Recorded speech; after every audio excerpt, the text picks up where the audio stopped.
ஏசாயா 48 அதிகாரம் 6வது வசனத்தையும் 7வது வசனத்தையும் நாம் படிக்க கேட்போமாக. அவைகளை கேள்விப்பட்டாயே, அவைகளை நீ கேள்விப்பட்டாயே, அவைகளை எல்லாம் பார், அவைகளை எல்லாம் பார். இப்பொழுது நீங்களும் அவைகளை அறிவிக்கலாம் அல்லவோ, அவைகளை அறிவிக்கலாம் அல்லவோ. இது முதல் புதியவைகளானவைகளையும் நீ அறியாத மறைபொருள்களானவைகளையும் உனக்கு தெரிவிக்கிறேன், உனக்கு நான் தெரிவிக்கிறேன். 7வது வசனம். அவைகள் ஆதி முதற்கொண்டு அல்ல, இப்பொழுதே உண்டாக்கப்பட்டன. இப்பொழுதே அது உண்டாக்கப்பட்டன. இது 6வது மாதத்தை முடித்து 7வது மாதத்திற்குள்ள பிரவேசித்திருக்கிற நமக்கு 6வது வசனத்தில் கர்த்தர் சொல்லுகிறார், இது முதல் புதியவைகளையும் நீ அறியாத மறைபொருளானவைகளையும் உனக்கு நான் தெரிவிக்கிறேன். இது முதல். சத்தமா சொல்லுங்க பார்க்கலாம். இது முதல். சத்தமா சொல்லுங்க பார்க்கலாம். இது முதல். இது முதல். ஏசாயா 48 அதிகாரம் கர்த்தருடைய பிள்ளைகள், இஸ்ரவேல் ஜனங்கள் தங்கள் வாழ்க்கையில் தெய்வத்தை இருதயத்தில் கொண்டு தங்கள் ஜீவியத்தில் தாறுமாறான வாழ்க்கை வாழ்ந்த நேரம் அது. அப்பொழுது அவர்கள் ஆண்டவரை தன் வாயினாலே கர்த்தரை துதித்தார்கள். ஆனால் இருதயத்திலோ அவர்கள் கர்த்தரை விட்டு தூரமாக இருந்தார்கள். அவர்கள் கண்களிலே பார்க்கக்கூடிய விக்கிரகங்களுடைய வல்லமையை அவர்கள் விரும்பி விக்கிரகங்களை அதிகமாய் விரும்பின நேரங்கள். நம்முடைய வாழ்க்கையிலும் இந்த 7வது மாதத்தின் 1வது நாளில் ஒரு காரியத்தை நீங்கள் நன்கு அறிந்து கொள்ளணும். நம்மளை கர்த்தர் அவருக்காக படிச்சிருக்கிறார். நம்ம கண்களில் பார்க்குற காரியத்தில் நீங்கள் ஒரு நாளும் சிக்கிக்கொள்ளக்கூடாது. கண்களில் பார்க்குற எந்த நல்ல காரியமாக இருந்தாலும் சரி, அதில் உங்கள் இருதயத்தை நீங்கள் வைத்து விடக்கூடாது. அது எப்பேற்பட்ட காரியமாக இருக்கலாம், பிரம்மாண்டமான காரியமாக இருக்கலாம். வேதம் சொல்லுகிறது, உலகம் அது உள்ளவைகளும் ஒரு நாள் ஒளிந்து போகும். ஒளிந்து போகிற காரியத்திலையும் அழிந்து போகிற காரியத்திலையும் உங்கள் கண்களை பதிய வைத்து உங்கள் இருதயங்களை அதன் மேலே வைத்து உங்கள் நாட்களை நீங்கள் வீணாக்கி கொள்ளாதபடி நான் கேட்டுக்கொள்கிறேன். இந்த இஸ்ரவேல் ஜனங்கள் தங்கள் கண்களிலே கண்ட விக்கிரகங்களையும் இப்படிப்பட்ட காரியத்தையும் அவர்கள் பார்த்து கர்த்தரை விட்டு சற்று விலகி போய் கொண்டிருந்தார்கள். அந்த நேரத்தில் தான் ஆண்டவர் இந்த 6வது வசனம் சொல்லுகிறார், இவைகள் எல்லாம் நீ கேள்விப்பட்டாயே, அவைகளை எல்லாம் பார், இப்பொழுதும் நீங்கள் அவைகளை அறிவிக்கலாம் அல்லவோ. இது முதல், இந்த 7வது மாதத்தில் சொல்லுகிறார், இது முதல் புதியவைகளானவைகளையும் நீ அறியாத மறைபொருளானவைகளையும். இந்த காலை நேரத்தில் ஒரே ஒரு வார்த்தை, மறைபொருள்களை உனக்கு தெரிவிக்கிற ஒரு தேவன் இருக்கிறார். சத்தமா சொல்லுங்க பார்க்கலாம். எதை இன்னொரு முறை சொல்லுங்க பார்க்கலாம். மறைபொருளை. எதெல்லாம் மறைந்து போயிருக்குன்னு நீங்கள் கேட்டிங்கன்னா 13 எடுக்க வேண்டாம். 13 அதிகாரத்தில் ஒரு மனுஷன் பொக்கிஷங்களை அவன் மறைத்து வைத்திருந்தான். இந்த காலை நேரத்தில் ஒரு சில நிமிஷங்கள், ஒரு கொஞ்ச நேரம், ஒரு 10 நிமிஷம் இருக்கும். ஒரு 5 காரியத்தை மாத்திரம் நான் சொல்லும்படி விரும்புகிறேன். சொல்லுகிற இந்த காரியம் இது இந்த மாதத்துக்கு மாத்திரமல்ல, அடுத்த 6 மாதத்திற்காக கர்த்தர் இந்த வார்த்தையை கொடுத்திருக்கிறார். அநேக காரியங்கள் உங்கள் வாழ்க்கையில் தேவன் இந்த 6 மாதத்தில் அவர் நமக்கு தர வல்லவராக இருக்கிறார். அத்தம்மா ராமன் சொல்லுங்க பார்க்கலாம். அத்தம்மா சொல்லுங்க பார்க்கலாம். மறைந்திருக்கிற பொருள் சொல்லும் பொழுது சில நேரத்தில் அதை ஒளித்து வைப்பார்கள். சில நேரத்தில் அது முக்கியமான அது பொருளாக இருக்கலாம். ஆகவே அதை பத்திரமாய் வைப்பார்கள். நான் வேதாகம கல்லூரி படித்திருந்த நேரத்தில் எங்களுடைய ப்ரொஃபஸர் ஒரு நாள் ஒரு 2-3 ஃபோட்டோஸ்லாம் காமிச்சிட்டு அவர் அழுதார். என்னடா அவர் அழுகிறாரேன்னு பார்த்தேன். அப்போ தான் சொன்னார், இன்றைக்கி நீங்களும் நானும் பிழைத்திருக்கிறோம், ஆனால் எத்தனையோ ஜனங்க வேதத்தை தவறுன்னு சொல்கிறாங்க. ஆனால் 1948-49 ஆண்டு ஒரு ஒரு மெய்ப்பெண், ஒரு ஆடு மேய்க்கிற ஒரு மெய்ப்பெண் வந்து ஆடு காணோன்னு சொல்லிட்டு சிவந்த சமுத்திரம் சொல்கிறேன் பாருங்கள், டெட் சி தமிழ் எப்படி சொல்லுவோம்,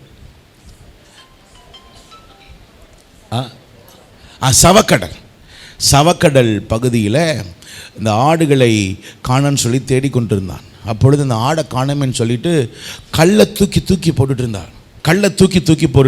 அப்போ திடீர்னு ஒரு சத்தம் வந்துச்சு, ஒரு ஒரு ஒரு வித்தியாசமான சத்தம் வந்துச்சு, ஏதோ உடையிற மாதிரி சத்தம் வந்துச்சு. இவர் போய் என்னடா அது வித்தியாசமாக சத்தம் கேட்குதுன்னு சொல்லிட்டு ஒரு இடத்துக்கு போயிருக்கிறார். ஒரு திடீர்னு பார்த்தா ஒரு பானை மாதிரி ஒன்று இருக்குது, அது உடஞ்சி டொப்புன்னு சத்தம் கேட்டிருக்கு. என்னது இது, இந்த கல்லில் இந்த மலையில் வந்து இந்த மாதிரி சத்தம் வருது அப்படின்னு சொல்லி அப்புறம் அதை போய் பார்த்தா அது ஒரு பானையாக இருந்துச்சு, ஒரு மாதிரி இருந்துச்சு.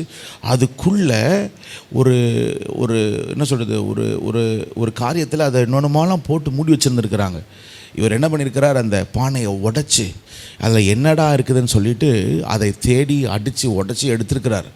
எடுக்கும் பொழுது தான் தெரிஞ்சிருக்கு, இஸ்ரவேல் ஜனங்கள் அவர்கள் பாபிலோனுக்கு போகிற நேரத்தில் அவர்களுக்கு கர்த்தர் கொடுத்த அந்த பழைய ஏற்பாட்டின் எபிரேயர் மொழியில் எழுதப்பட்ட அந்த பழைய ஏற்பாட்டின் காரியத்தில் எல்லாத்தையும் அவங்க போகும்பொழுது என்ன பண்ணியிருக்கிறாங்க, யாரோ ஒரு ஆள் அதை எல்லாம் எடுத்து பத்திரமா சுற்றி அதை புதைச்சி வச்சுட்டு போயிருக்கிறாங்க.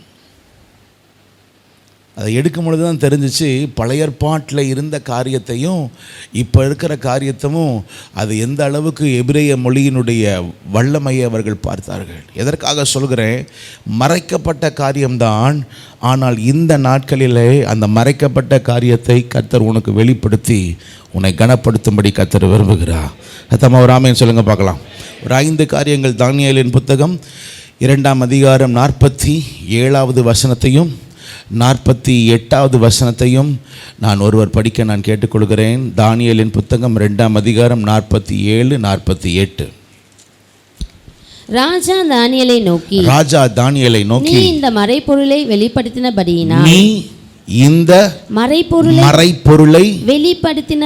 வெளிப்படுத்தினபடியினால் மெய்யாய் உங்கள் தேவனே தேவர்களுக்கு தேவனும், தேவர்களுக்கு தேவனும், ராஜாக்களுக்கு ஆண்டவரும், மறைபொருளை வெளிப்படுத்துகிறவருமாய் இருக்கிறார் என்றான்.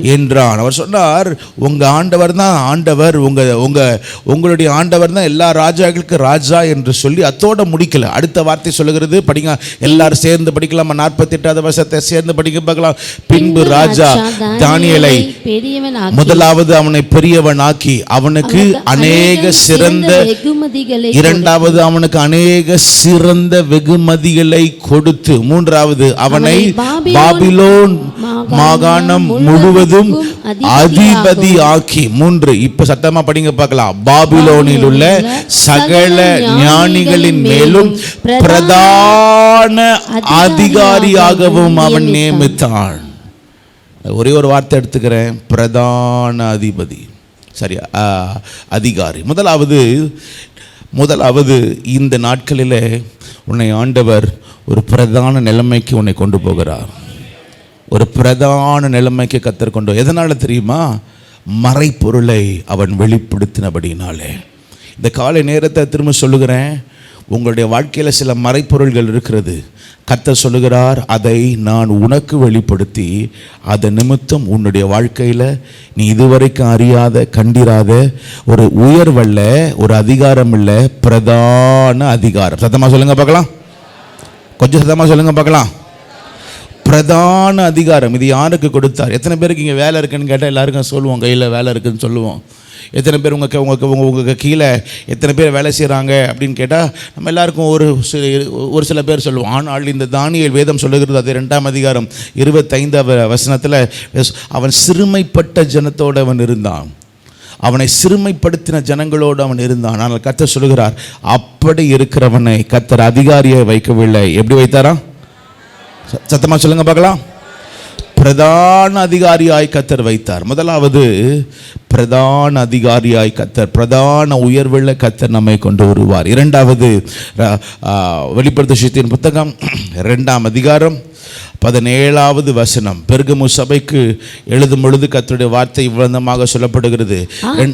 ஆவியானவர் சபைகளுக்கு சொல்லுகிறதை ஆவியானவர் சபைகளுக்கு சொல்லுகிறதை காதுள்ளவன் கேட்க கடவன். காதுள்ளவன் கேட்க கடவன். ஜெயம் கொள்ளுகிறவனுக்கு நான் மறைவான மன்னாவை புசிக்க இரண்டாவது மறைவான மன்னா. சத்தமா சொல்லுங்க பார்க்கலாம். மறைவான மன்னா. இன்னொரு முறை சொல்லுங்க பார்க்கலாம். மறைவான. பழைய ஏற்பாட்டில் ஒரு மன்னா இருக்கு, புதிய ஏற்பாட்டில் ஒரு மன்னா இருக்கு.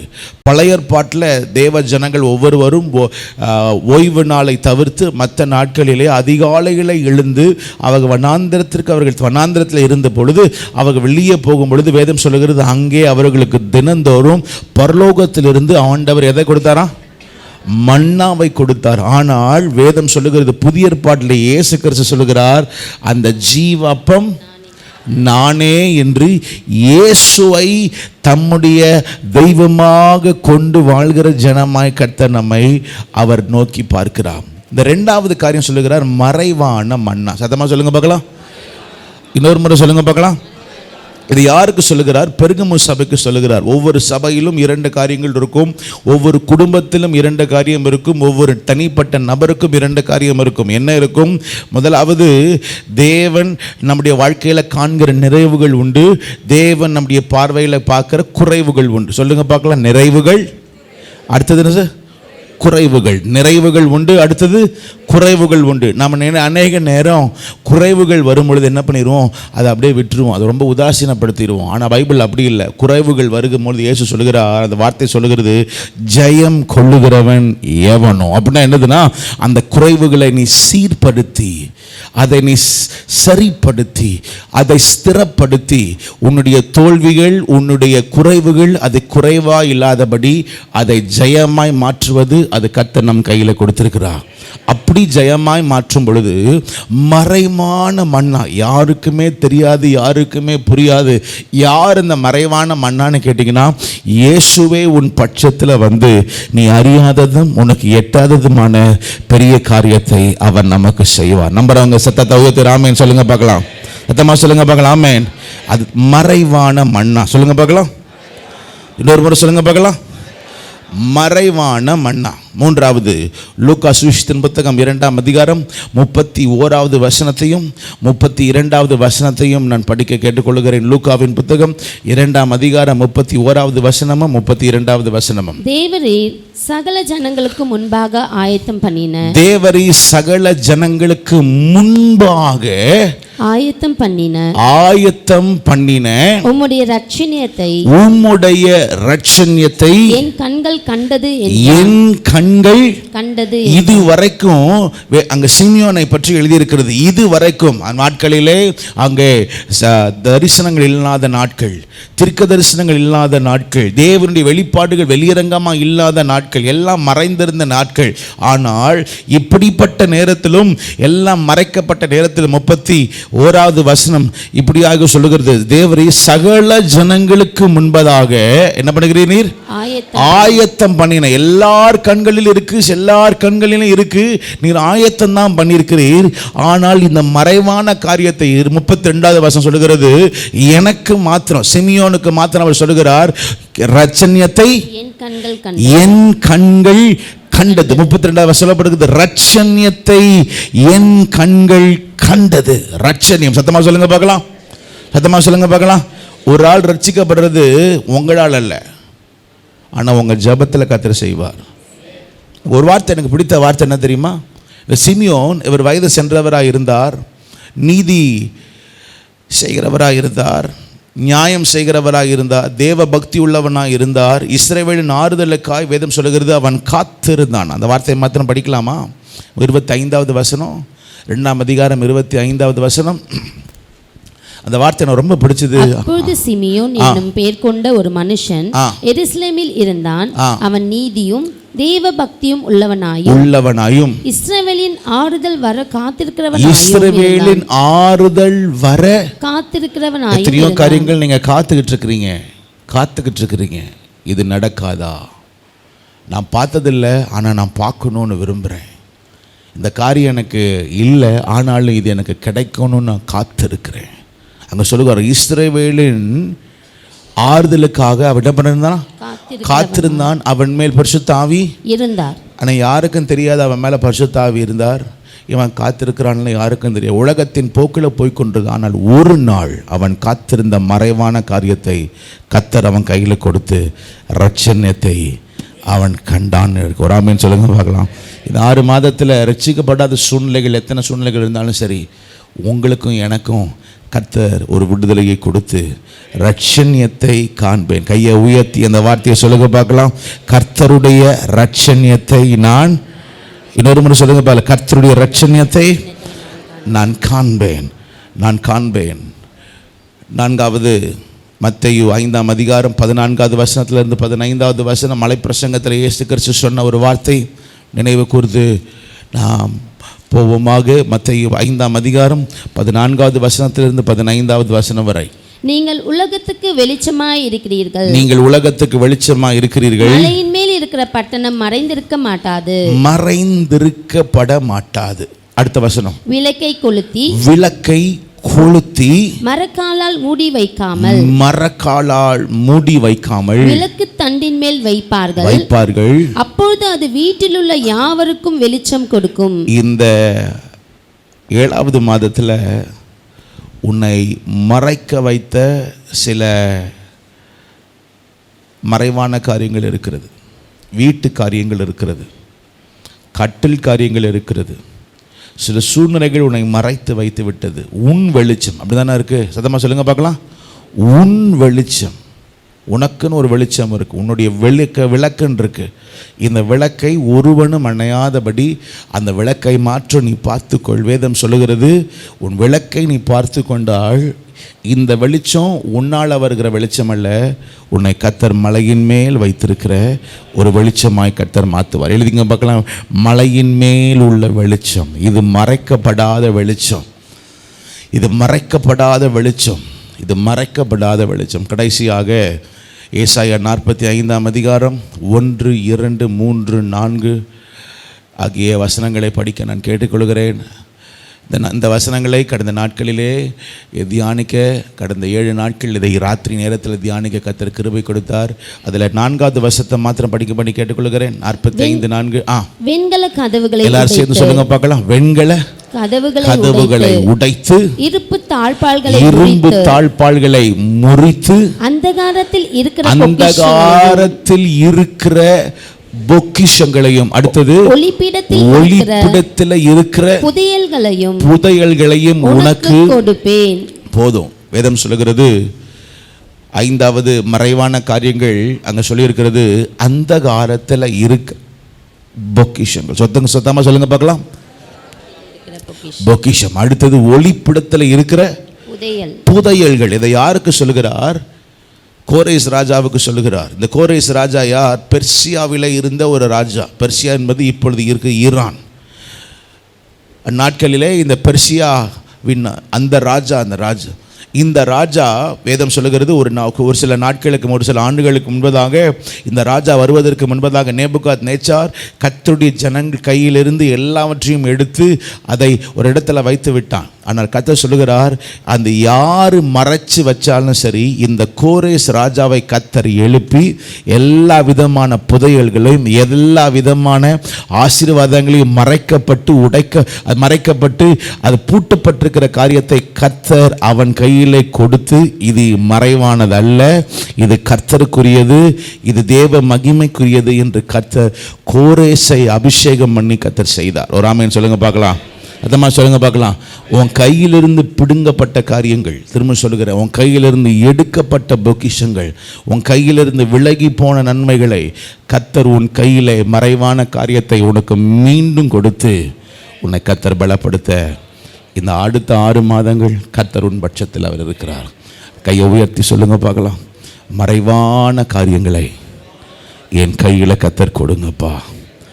மறைவான காரியங்களுக்கு கர்த்தர் நீர், நான் உங்கள் முகத்தை நோக்கி நான் பார்க்கிற ஆண்டவரே, இந்த காலை நேரத்தில் கர்த்தர் நீர் எங்களுக்கு அப்படியே செய்வீராக. ஆமென் சொல்லுவோமாக.